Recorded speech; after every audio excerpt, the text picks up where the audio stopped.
What's cracking, Jack? You are in the jungle. 15 games on the slate for Major League Baseball Saturday, August 30th.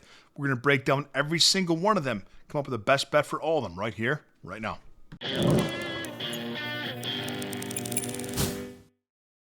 Greetings, everybody. Welcome back to the show. And if you're joining us for the first time, welcome to the jungle.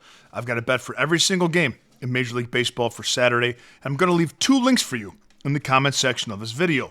The first link is for my $5 favorite play of the day. And for just a fin and no further obligation, you get my favorite bet of the day text right to your phone along with analysis as to why it's my favorite.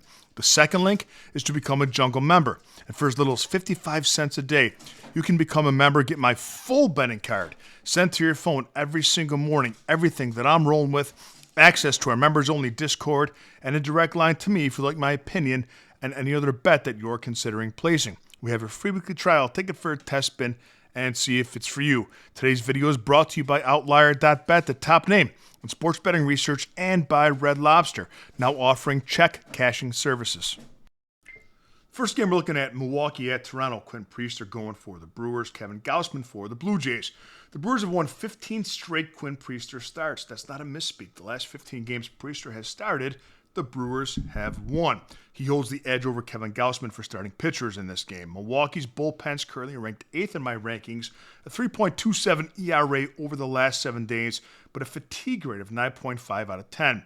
But they're better than the Toronto bullpen, who I currently have ranked 21st with a 4.24 ERA over the last week. These are two elite offenses, with the Brewers batting .272 over the last week and the Blue Jays .260. The Brewers are sitting around plus 125 in the money line on most books. And that's too good of a price to pass up with the National League's best team, who holds the edge in many places in this matchup. Give me the Brewers on the money line. Tampa Bay at Washington. Ryan Pepiot for the Rays. Jake Irvin for the Nationals. Pepiot's been tough to back recently, but he's a much better option than Irvin is in this game. Irvin has a 5.40 ERA in the season. The Nationals have lost 4 of his last 5 starts, and he's allowed 13 earned runs in his last 12 and 1/3 innings. I have the Washington bullpen ranked 24th at the moment, but the Tampa Bay bullpen has been elite. Over the last 7 days, the Rays bullpen just an ERA of 0.96 and a fatigue factor I have of 3.1 out of 10. Tampa Bay batting .267 over the last 7 games with 37 runs scored.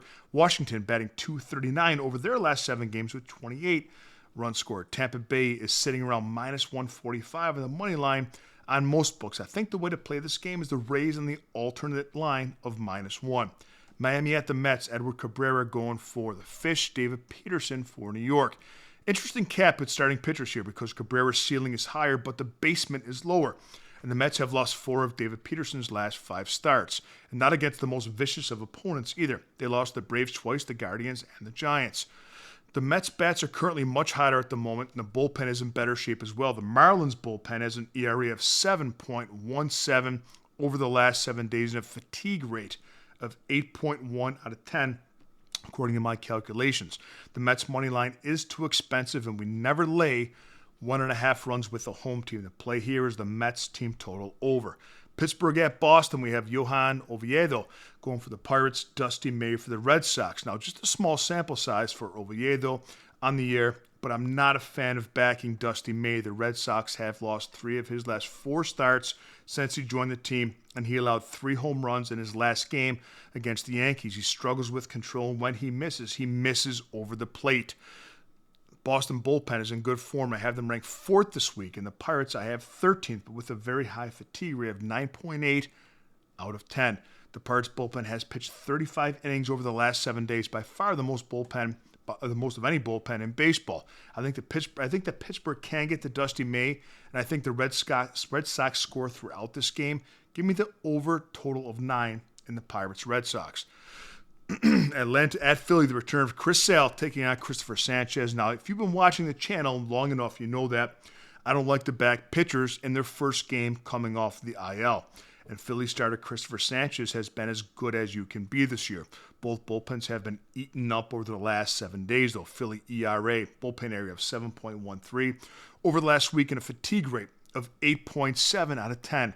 The Braves I have dead last this week in bullpen rankings with an ERA of 9.17, the highest of any bullpen ERA in baseball over the last week. The Phillies, of course, have a much better offense.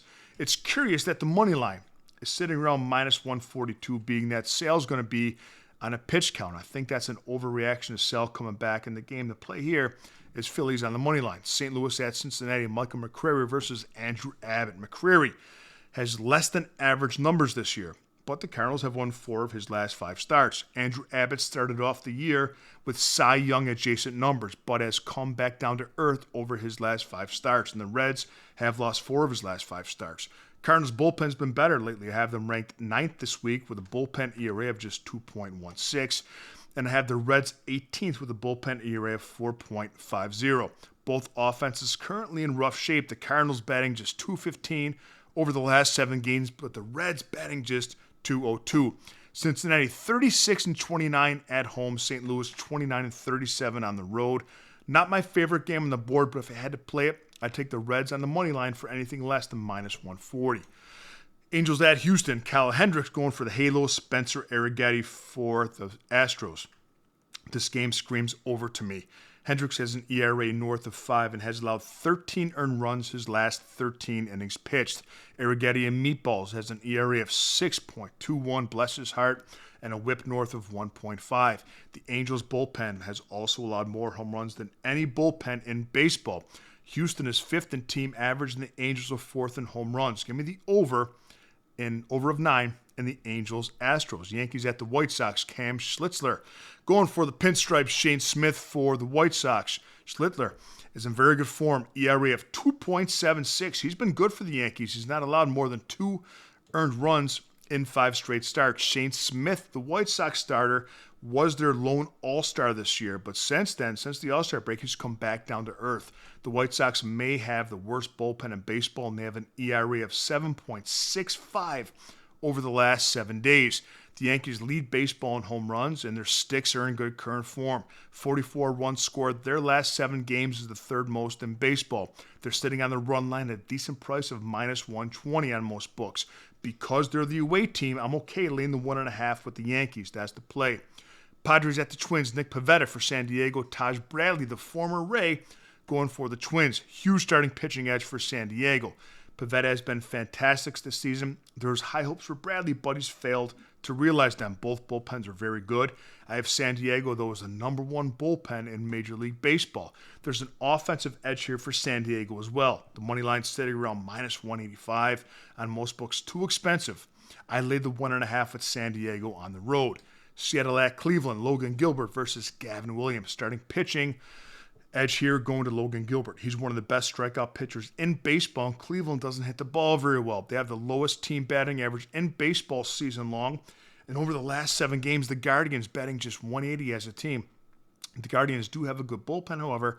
I have them ranked 5th at the moment with an ERA of 2.87 over the last week.